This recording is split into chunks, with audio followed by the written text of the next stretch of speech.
ሰላም የሳብሳ ፖድካስት ቤተሰቦች፣ ወደ ዛሬው ዝግጅታችን እንኳን በሰላም መጣችሁ። ዛሬ ይዤላችሁ የቀረብኩት ርዕስ የብዙ ወንዶችን አእምሮ ሲያላውስ የኖረ ምናልባትም አንተም በተደጋጋሚ አስበህበት መልስ ያጣህለትን አንድ ትልቅ የስነ ልቦና ሚስጥር ነው። አዎ፣ መጥፎ ወንዶች ወይም አልበገር ባይ ወንዶች ሁልጊዜ በፍቅር ግንኙነት ውስጥ እንደሚያሸንፉ ታውቃለህ። ሲሆንም በአይንህ አይተሃል። ምናልባትም አንተ ትክክለኛውና ጥሩ ሰው ሆነህ ሳለ አንተ ልታገኛት የፈለካትን ሴት ሌላ ለሷ ግድ የሌለው የሚመስል ወንድ ሲወስዳት ታዝበህ ይሆናል። ግን ለምን? እነዚህ ወንዶች ካንተ የተሻለ ገንዘብ ኑሯቸው አይደለም፣ የተሻለ ትምህርት ስላላቸውም አይደለም። በእይታም ቢሆን ካንተ የተሻለ መልክ ላይኖራቸው ይችላል። ሆኖም ግን አንተ የላከውን መልእክት ሳታይ ጥላህ በሄደችበት በዚያው ምሽት እሷ የሱ መኪና ውስጥ ከጎኑ ተቀምጣ ትገኛለች። ሁሉም ሰው የሚያወራው አንድ አይነት ምክንያት አለ። ምክንያቱም እሱ ስለሷ አይጨነቅም፣ አይለማመጥም፣ በራሱ ይተማመናል ይባላል። ግን እውነታው ይሄ ብቻ አይደለም። እውነተኛ ሚስጥር ይሄ ነው። እነዚህ ወንዶች ከፊታቸው ያለችውን ሴት አይደለም የሚያማልሉት፣ ይልቁንስ እሷ ከራሷ የደበቀችውን አፍና የያዘችውን የውስጥ ማንነቷን ነው የሚፈታተኑት። ይህንን አረፍተ ነገር በትክክል ከተረዳህ የመሳሳብ ስነ ልቦና ሙሉ በሙሉ ይገለጽልሃል። መጥፎ ወንዶች ይህን የሚያደርጉት 4 ትልቅ ደረጃዎች አሉ። አብራችሁን ቆዩ። ለሳብሳ ሚዲያ አዲስ ከሆናችሁ ሰብስክራይብ ማድረጋችሁንም እንዳትረሱ። እንዲሁም የምክር አገልግሎት የምትፈልጉ ካላችሁ በ0964 73 20 36 ላይ መደወልና ቴሌግራም ላይ ማውራት ትችላላችሁ። መልካም ቆይታ።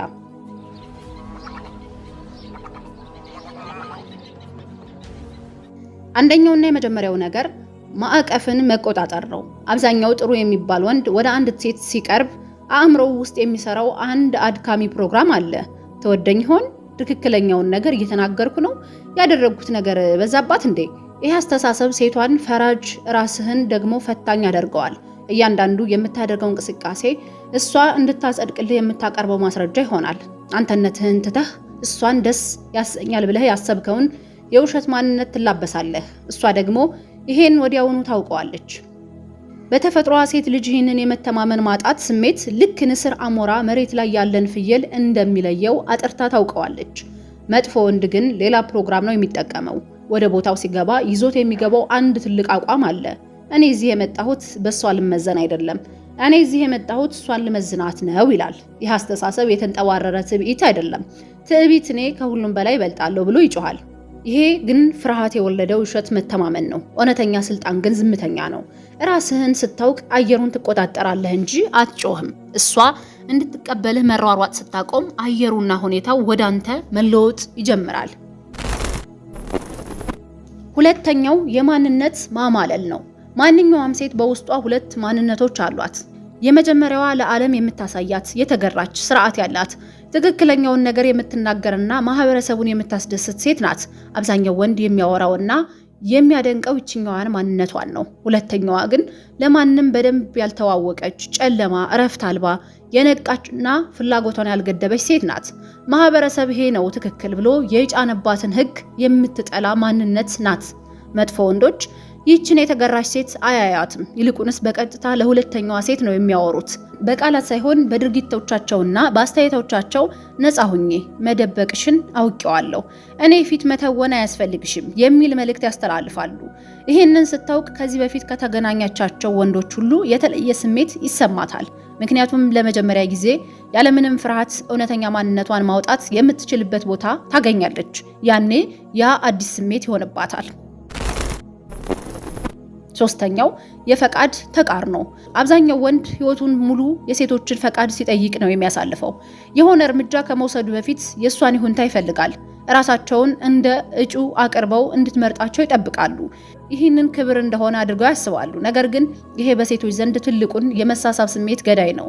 ነገሩ እንዲህ ነው። አንዲት ሴት ፈቃድ ጠያቂ ወንድ ስታይ የራሱ የሆነ መመዘኛ እንደሌለው ትረዳለች። መመዘኛ የሌለው ወንድ ደግሞ የተሰጠውን ሁሉ የሚቀበል ነው። የተሰጠውን ሁሉ የሚቀበል ወንድ ደግሞ በገበያ ላይ ምንም ዋጋ የለውም። ታዋቂው የስነ ልቦና አጥኚ ፊሊፕ ዚምባርዶ እንዳረጋገጠው ሰዎች የነሱን ይሁንታ ከማይፈልግ ሰው ጋር ሲገናኙ በተፈጥሮ ያንን ሰው እንደ አለቃ አድርገው ይቀበሉታል። ስለዚህ አልበገር ባዩ ወንድ የእሷን ፈቃድ መፈለግ ሲያቆም፣ በአንጻሩ እሷ የእሱን ፈቃድና ትኩረት ፈላጊ ትሆናለች።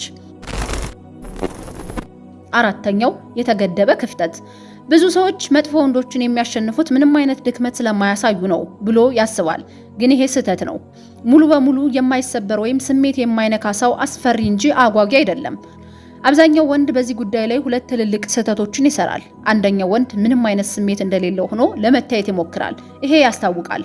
ሁለተኛው ደግሞ ሴቶች ስሜቱን የሚገልጽ ወንድ ይወዳሉ የሚለውን የተሳሳተ ምክር ሰምቶ ገና ሲገናኙ ስለ ልጅነት ቁስሉ፣ ስለ ቀድሞ የፍቅር ህይወቱ ውድቀትና ስለ ችግሮች ሁሉ ዘርግቶ ያወራላታል። ይሄ ፍቅርን አይፈጥርም። ይልቁንስ ሴቷን ቴራፒስት ያደርጋታል።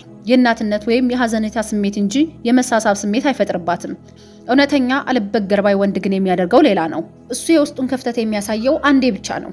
ያውም ያለምንም ድራማ፣ ያለምንም ርህራሄ ልመና። ትንሽ የውስጡን ስሜት ያሳይና ወዲያውኑ በሩን ይዘጋዋል። ይህን ጊዜ እሷ ያንን የዘጋውን በር መልሳ ለመክፈት መሞከር ትጀምራለች።